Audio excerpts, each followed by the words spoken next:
Hello दोस्तों, नमस्कार। मैं हूँ Rashmi, MEd gold medalist, NET qualify. एक बार फिर से मेरे चैनल एजुकेशन विद रश्मि में आप सबका स्वागत है।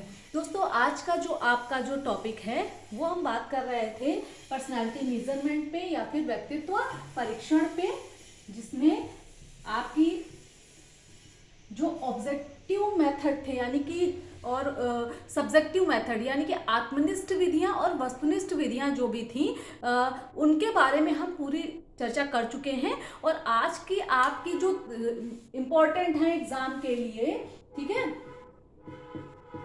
प्रक्षेपी विधियां, उनके बारे में हम बात करने वाले हैं कि व्यक्तित्व मापन की जो प्रक्षेपी विधियां हैं उनका क्या रोल होता है। एक किसी का, अगर हमको किसी की पर्सनालिटी मेजर करनी है, किसी का व्यक्तित्व मापना है, तो आखिर उनका क्या रोल होता है, किस तरीके से वो ये टेक्निक्स जो होती हैं वो काम करती हैं हमारी पर्सनालिटी को मेजर करने के लिए या फिर किसी भी व्यक्ति की पर्सनालिटी को मेजर करने के लिए। तो सबसे पहले हम बात करेंगे प्रक्षेपी विधियां या फिर प्रोजेक्टिव मेथड या प्रोजेक्टिव टेक्निक के बारे में कि आखिर ये प्रक्षेपण होता क्या है। ठीक है, तो प्रक्षेपण के बारे में यहाँ पर हम बात करेंगे कि यहाँ पर एक वर्ड हमेशा याद रखिएगा, अचेतन। सिगमंड फ्रायड बिल्कुल डिटेल में आपको बता चुके हैं, पर्सनालिटी में इनकी थ्योरी बिल्कुल डिटेल में पढ़ा चुके हैं, जहां पर चेतन, अचेतन और अर्धचेतन के बारे में बहुत बात की गई है। ठीक है, तो अचेतन जो है हमारा यानी कि मन का ऐसा हिस्सा, मन का वो स्तर जहां पर हम जो बातें जो एक्सप्रेस नहीं कर सकते, जो लोगों को दिखा नहीं सकते, समझा नहीं सकते, बता नहीं सकते, जो बातें हम यहाँ पर क्या कर लेते हैं, छुपा लेते हैं। यानी कि मन में जब हम कोई बात जो हम प्रदर्शित नहीं करना चाहते अपने अचेतन में छुपा लेते हैं, तो उन्हीं बातों को, अचेतन की बातों को जानने का काम कौन करता है?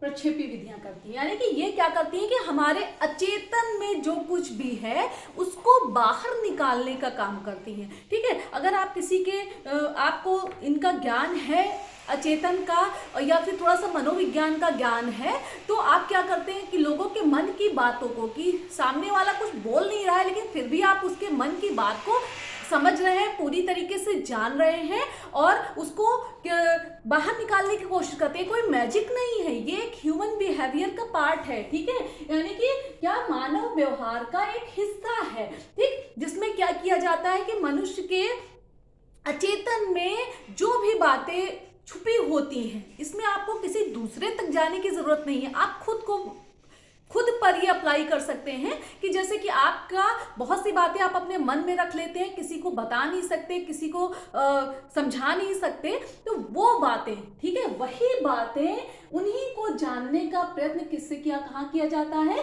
प्रक्षेपी विधियों के माध्यम से किया जाता है। और उन्हीं के आधार पर ये डिसाइड किया जाता है कि आपका रियल व्यक्तित्व क्या है, यानी रियल पर्सनैलिटी क्या है। ऐसा होता है कि आप दिखा कुछ और रहे हैं लेकिन है आप कुछ और, क्योंकि आपने अपना जो भी रियल जो आप हैं वो आपने अपने मन के अंदर छुपा रखा है उसको कहीं ना कहीं, तो वो बाहर आएगा, उसका मेजरमेंट किया जाएगा, यानी उसको मापा जाएगा और उसके आधार पर डिसाइड किया जाएगा कि आप कौन से व्यक्तित्व के आपका व्यक्तित्व कैसा है। ठीक है, बाहर से हम बहुत ही दिखाने की कोशिश कर रहे हैं कि हम बहुत ही शरीफ हैं, हम बहुत ही अच्छे इंसान हैं, लेकिन अंदर से क्या है कि हम अच्छे इंसान नहीं हैं। ठीक है, हमारे अंदर बहुत सी बुराइयां भरी पड़ी हैं, लेकिन जब वही चीजें बाहर आती हैं तो व्यक्तित्व बिल्कुल सही डिसाइड हो जाएगा कि आपका व्यक्तित्व कैसा है या फिर आप किस तरीके के व्यक्ति हैं। ठीक है, इसमें क्या होता है कि व्यक्ति के अगर कोई भी विचार है जो उसने अपने मन में अचेतन में छुपा कर रखे हैं, उसका कोई किसी भी बात को लेकर दृष्टिकोण, ठीक है, दृष्टिकोण की पॉइंट ऑफ व्यू, हम अपना पॉइंट ऑफ व्यू रख नहीं पा रहे, हम चाह रहे हैं कि ये चीज ऐसी है तो ऐसी होनी चाहिए, अपने मन में सब कुछ रख रहे हैं चेतन में, लेकिन एक्सप्रेस नहीं कर पा रहे हैं लोगों के सामने, या फिर हमारे कुछ इमोशंस हैं, ठीक है, हमारी फीलिंग्स हैं, इन सब को बाहर निकालने का काम करता है, कौन करता है? प्रक्षेपी विधियां करती हैं। तो सबसे पहले अगर यहां से क्वेश्चनिंग होगी तो सबसे पहले पूछा जाएगा कि प्रक्षेपी विधियां जो हैं वो इनका किसका मापन करती हैं? ठीक है। तो सबसे पहले क्वेश्चनिंग की प्रक्षेपी विधियां है, जो प्रोजेक्टिव मेथड्स होते हैं या प्रोजेक्टिव टेक्निक्स होते हैं, वो व्यक्ति के व्यक्तित्व का मापन करते हैं। फिर अगर मानव मन के स्तर से संबंधित क्वेश्चन आता है, ये भी क्वेश्चनिंग बहुत होती है एग्जाम में, कि प्रक्षेपी विधियां किसका मापन करती हैं, चेतन, अचेतन, अर्धचेतन, इनमें से कोई नहीं, तीनों, इस तरीके से क्वेश्चन आता है। तो सीधा सीधा याद रखिए कि प्रक्षेपी जो विधियां होती हैं वो अचेतन का अध्ययन करती हैं, ठीक है। अब बात करेंगे कि प्रक्षेपी विधियां कौन कौन सी होती हैं, इससे एग्जाम में क्वेश्चनिंग होती है। तो सबसे पहले हम बात करेंगे साहचर्य प्रवर्धन या साहचर्य विधि, ठीक है। एक एक के बारे में चर्चा करते चलेंगे, उसको एक्सप्लेन करते चलेंगे।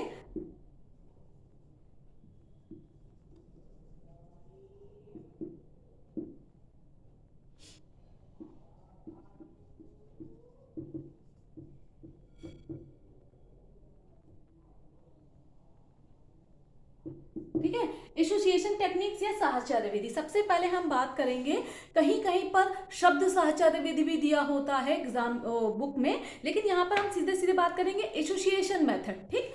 सबसे पहला अगर आपको इसको याद करना है, इसका नाम याद करना है, ये किसके अंतर्गत आती है, व्यक्तित्व मापन की प्रक्षेपी विधियों के अंतर्गत आती है, ये बिल्कुल आपको क्लियर होना चाहिए, ठीक है। अब ये जो एसोसिएशन मेथड है या टेक्निक है, इसका सबसे पहले जो था वो यूज किया था किसने, फ्रांसिस गाल्टन ने।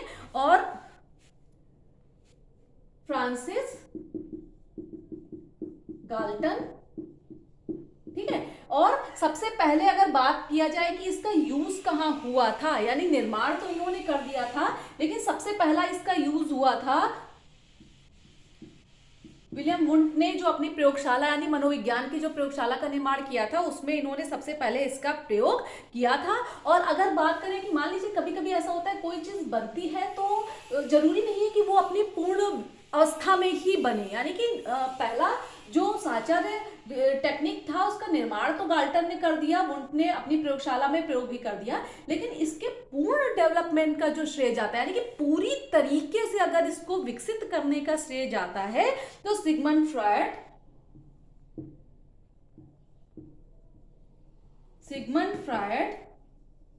और उनके एक सहयोगी कार्ल जूंग, दोनों के नाम आपने सुने होंगे। तो अगर साहचर्य टेक्निक या साहचर्य मेथड का जो पूरा का पूरा उसको डेवलप करने का श्रेय जाता है, तो वो जाता है सिगमंड फ्रायड को और कार्ल जुंग को, ठीक है। तो इतना तो इसका इंट्रोडक्शन था। कभी कभी पूछ लेते हैं, वैसे तो बहुत रेयर में ही ये बात पूछते हैं इनके नाम, लेकिन आप अगर कोई इस तरीके का थियोरेटिकल पेपर दे रहे हैं, जैसे कि बीएड का या एमएड का कोई भी आप लिख रहे हो, वहां पर अगर इसके बारे में प्रक्षेपी विधियों के बारे में पूछा जाता है तो एक रिच आंसर हो सकता है, क्योंकि उसमें आप अगर इस तरीके के तथ्य देंगे तो आपकी कॉपी की जो मार्किंग है वो और लोगों से बदल जाएगी, ठीक है। कॉपी कैसे लिखी जाती है एग्जाम की, और किस तरीके से कॉपी मैंने एमएड में लिखी अपनी, कि मैंने यूनिवर्सिटी की गोल्ड मेडलिस्ट हो गई, तो उस पर भी हम आगे के क्लासेस में चर्चा करेंगे। अभी तो थोड़ा सा सिलेबस बहुत लंबा है, पहले सिलेबस से बात करते हैं, फिर उन तरीकों के बारे में भी बात करेंगे, ताकि आपको उस कॉपी लिखने में भी हेल्प हो जाए। मोस्टली मेनली जो लोग बीएड कर रहे हैं, एमएड कर रहे हैं, या फिर इस तरीके के प्रोफेशनल कोर्सेज कर रहे हैं, उनके लिए फायदेमंद हो सकता है, ठीक है। अब हम बात करेंगे इनके टाइप्स की, ठीक है। साहचर्य विधि में कई सारे प्रकार आते हैं। सबसे पहला है शब्द साहचर्य,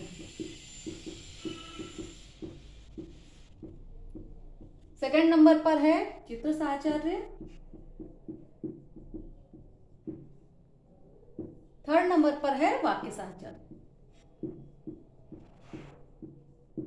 साहचर्य विधि में इसमें क्या मेथड में क्या होता है, जैसे कि प्रोजेक्टिव में बता दिया गया कि अचेतन की बातें आपको बाहर निकालनी है, तो साहचर्य मेथड में क्या होगा कि कोई उद्दीपक, ये आपके जो है शब्द, चित्र और वाक्य, ये किसका काम करते हैं, यहाँ पर उद्दीपक का काम करते हैं, यानी स्टिमुलस का काम करते हैं, कि इनको आपको दिखाना है, ठीक है, इनसे संबंधित यानी कि कोई एक शब्द आपने लिख दिया, उससे संबंधित प्रतिक्रिया करने को आप किसको कहेंगे, स्टूडेंट को कहेंगे। इससे संबंधित प्रतिक्रिया आपको करनी है। जैसे कि बहुत सारी आप मूवीज देखते होंगे, उनमें क्या होता है कि हीरो हीरोइन या हीरोइन हीरो के मन की बात जानने के लिए क्या करती है कि एक वर्ड गेम खेलते हैं और एक वर्ड से शुरू करते हैं और एक दूसरे के मन की बात जानने की कोशिश करते हैं।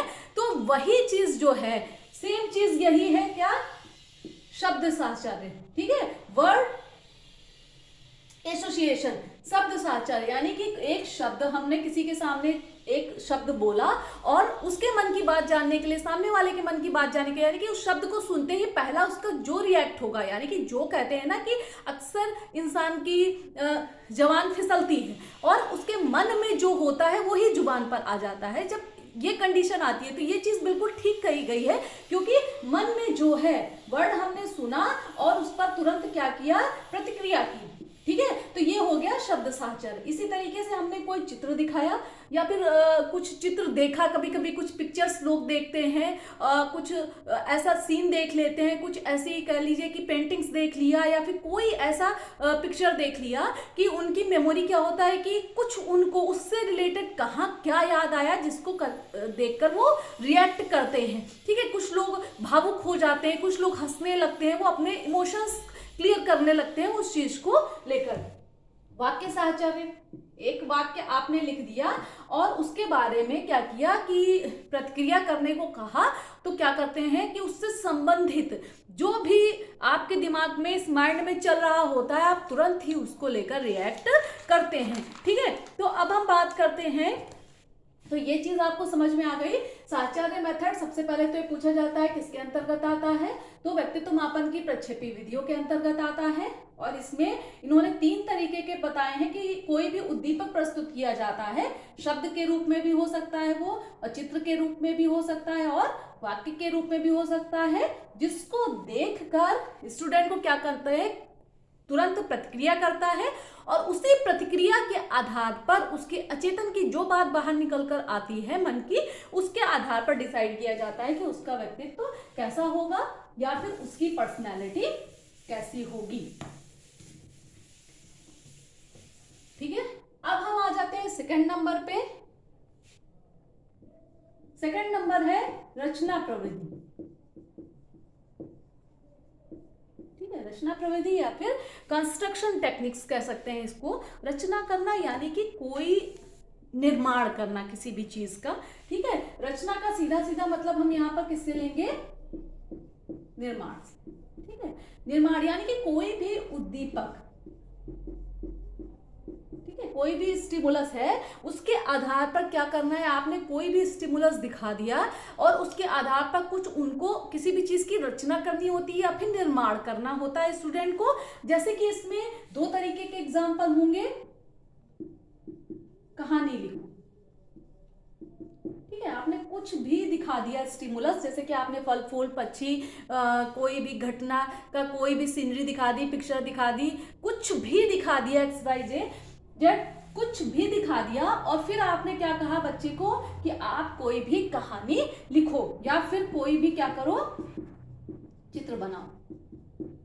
ठीक है, चित्र बनाओ। तो इस तरीके से क्या होता है कि बच्चे के अचेतन में जो कुछ भी चल रहा होता है, कभी कभी ऐसा होता है कि किसी भी बात को लेकर बच्चा परेशान है, घर से परेशान होकर आया है, किसी ने कुछ कह दिया घर में, या फिर कह लीजिए पढ़ाई में मन नहीं लग रहा है, कोई दुर्घटना उसके सामने हो गई, कुछ हो गया, तो वो जो चीजें एक्सप्रेस नहीं किसी से कर पा रहा है, उसको बाहर निकालने के लिए ये टेक्निक बहुत ही काम आती है। जैसे कि बहुत सारे बच्चे ऐसे होते हैं कि जी क्लासरूम में दूसरे कोई पढ़ने में अच्छा नहीं बच्चा है या कमजोर है, या फिर कोई उसके साथ समस्या है तो उसका हंसी उड़ाते हैं, उसका मजाक बनाते हैं। हाँ, तो उन बच्चों के लिए, ठीक है, अगर वो कहानी के माध्यम से अपने मन की क्या करते हैं, अपने जो विचार हैं वो एक्सप्रेस कर पाते हैं, या फिर चित्रों के माध्यम से, ठीक है, अपने अंदर की जो उनकी फीलिंग्स होती है उसको क्या करते हैं, वो एक्सप्रेस कर पाते हैं। ठीक, तो ये समझ में आ गया कि जो कंस्ट्रक्शन टेक्निक है, इसमें भी एग्जाम में मेनली अगर आपसे पूछा जाएगा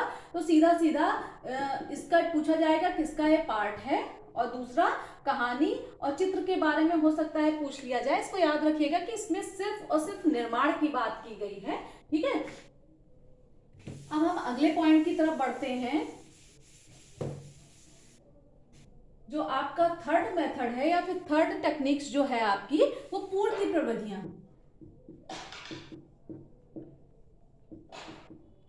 यानी कंप्लीशन टेक्निक्स। कंप्लीशन यानी कि किसी भी चीज को पूरा करना, कंप्लीट करना। ठीक है, आपने क्या किया कि जो उद्दीपक है वो कैसा प्रस्तुत करेंगे आप, अधूरा। ठीक है, यहाँ पर उद्दीपक जो भी बच्चे के सामने दिखाया जाएगा, कुछ भी वो हाफ दिखाया जाएगा। मान लीजिए कि आपने छोटे छोटे बोर्ड्स पर कोई भी कहानी या कोई पिक्चर फर्स्ट पहले दिखाया, थोड़ा दिखाया, फिर थोड़ा दिखाया, आगे क्या स्टेप हुआ। मान लीजिए कि खरगोश कछुए की कहानी ही आप ले लीजिए। आपने पहले उनको बच्चों को दिखाने की कोशिश की कि खरगोश और कछुआ है, फिर वो रेसिंग करना शुरू कर रहे हैं, फिर वो रेस कर रहे हैं, और आपने क्या किया, स्टॉप कर दिया वहीं पर। इसी तरीके से आप आधी चीज, ठीक है, कोई भी आधी चीज, आधी कहानी, आधी कविता, या फिर आधा वाक्य, या फिर आधा चित्र, ठीक है, इसमें कुछ भी आप दिखा सकते हैं, लेकिन जो भी दिखाया जाएगा वो क्या दिखाया जाएगा, अधूरा। ठीक है, अधूरा दिखाया जाएगा, और उसको बच्चे को क्या करने के लिए कहा जाएगा, उसको पूरा करने के लिए कहा जाएगा। जैसे वाक्य पूर्ति के बारे में बात करते हैं।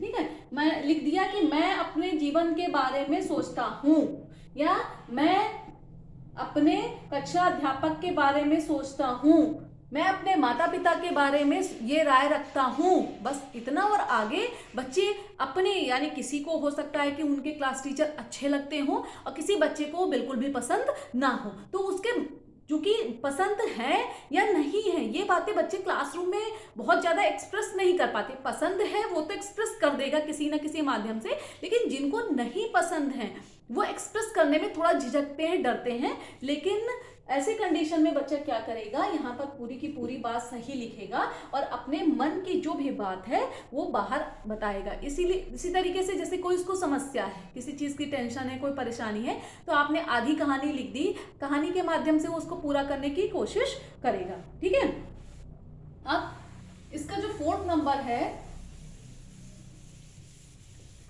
उस पर हम बात करेंगे। 4th नंबर है क्रम या पसंद प्रविधियां। पसंद प्रविधियां,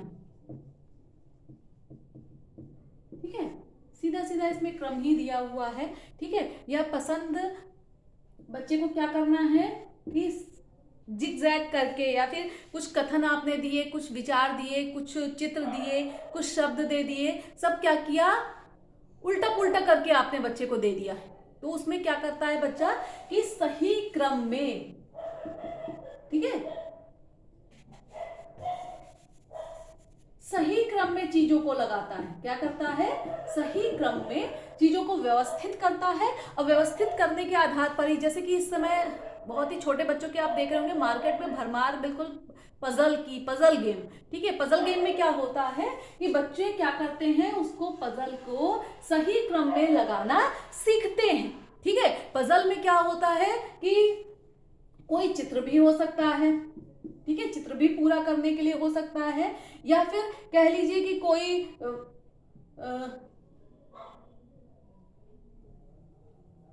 कहानी पूरा करने को हो सकती है, कोई आपकी कविता पूरा करने को हो सकती है। तो ये जो पजल गेम वाला होता है वो इसका सीधा सीधा उदाहरण है कि बच्चे उसको क्या करते हैं कि सही क्रम में उसको व्यवस्थित करने की कोशिश करते हैं। ठीक है, तो ये नाम यहाँ पर केवल और केवल ये नाम आपको याद रखना है, और बाकी क्रम दिया हुआ है तो आपको इसमें बहुत ज्यादा कुछ ध्यान देने की जरूरत नहीं है, सब कुछ इसके नाम में ही छिपा हुआ है। और लास्ट में हम आ जाते हैं, जो इस टॉपिक का सबसे ज्यादा रिच पोर्शन है वो है अभिव्यक्ति प्रविधियां। अभिव्यक्ति प्रविधियां, ठीक है, अभिव्यक्ति यानी कि कुछ एक्सप्रेशन टेक्निक्स, ठीक, ये बहुत रिच पोर्शन है। बाकी सबके आपको नाम याद रखना है, उनके बारे में बहुत ही, क्योंकि इतना इजी है कि आपको बहुत ज़्यादा उन पर रटने की ज़रूरत नहीं है। बहुत एक बार आप उसको ध्यान से पढ़ लेंगे आपको समझ में आ जाएगा। लेकिन एक्सप्रेशन टेक्निक, कुछ भी देखा उस पर अपने भाव प्रस्तुत किए, अपना कहते हैं ना कि अपने हमारे जो मन में है यानी उद्दीपक देखा और अपनी प्रतिक्रिया दी यानी रिएक्ट किया, ठीक है। तो इसमें रोशा शाही डब्बा परीक्षण, रोशा शाही डब्बा परीक्षण। अगला है आपका प्रासंगिक अंतर्बोध परीक्षण,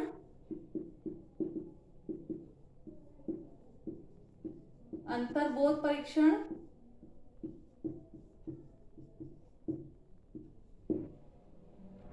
चिल्ड्रन अंतर्बोध परीक्षण, चिल्ड्रन अंतर्बोध परीक्षण। लास्ट में है वरिष्ठ अंतर्बोध परीक्षण, अंतर्बोध परीक्षण, ठीक है। TAT, CAT, लास्ट में SAT। ये है इंक ब्लॉक, सॉरी ये नहीं, रोशाक इंक ब्लॉक टेस्ट, ठीक है। तो ये चारों के चारों नाम आपको बिल्कुल अच्छे से रटे होने चाहिए। जैसे कि कुछ पोर्शन ऐसा होता है ना कि सिलेबस में बहुत ही रिच पोर्शन होता है, जैसे पर्सनालिटी आपका कुछ थेरीज है बहुत रिच, जैसे कि आपकी सिगमंड फ्रॉइड की, ठीक है, कार्ल जूंग की थेरीज हैं बहुत ही रिच। उसी तरीके से कह लीजिए कि इम्पॉर्टेंट नहीं, इसको रिच कहिए, क्योंकि यहाँ से क्वेश्चनिंग जो होती है बहुत अच्छी क्वेश्चनिंग एग्जाम में होती है, ठीक है। और ये सिर्फ और सिर्फ यहाँ पर आज नाम लिखे हैं, अगला एक वीडियो पूरा का पूरा इसका बनेगा डिटेल में, एक इसका बनेगा और एक इन दोनों के डिटेल में बन जाएंगे, ठीक है। तो ये जो है इनका आपको नाम सबसे पहले तो चारों के नाम याद करने हैं कि ये किसके अंतर्गत आता है, ठीक है। अभिव्यक्ति प्रविधियों या एक्सप्रेशन टेक्निक के अंतर्गत आते हैं ये, और फिर एक्सप्रेशन टेक्निक किसके अंतर्गत आती है, तो ये आती है प्रक्षेपी विधियों के अंतर्गत, ठीक है। तो आज के लिए बस इतना ही। कल हम बात करेंगे रोशा के इंक ब्लॉक टेस्ट के बारे में, ठीक है, पूरा डिटेल में बात करेंगे। उम्मीद है कि आज की क्लास आपको समझ में आई होगी। आपके लिए जितना ज़्यादा से ज़्यादा मैटर, जितना अच्छा से अच्छा मैटर कलेक्ट कर सकती हूँ, कोशिश करती हूँ कि आपको उसका फ़ायदा मिले। आज के लिए बस इतना ही। वीडियो को पसंद आए तो लाइक ज़रूर करिए, चैनल को सब्सक्राइब करिए और बेल आइकन बिल्कुल दबाना मना भूलिए, ताकि नोटिफिकेशन जल्दी से जल्दी आप तक तुरंत पहुँच जाए। और ऐसे ही साथ में जुड़े रहिए, बने रहिए, वीडियो को शेयर करते रहिए। आज के लिए बस इतना ही। धन्यवाद।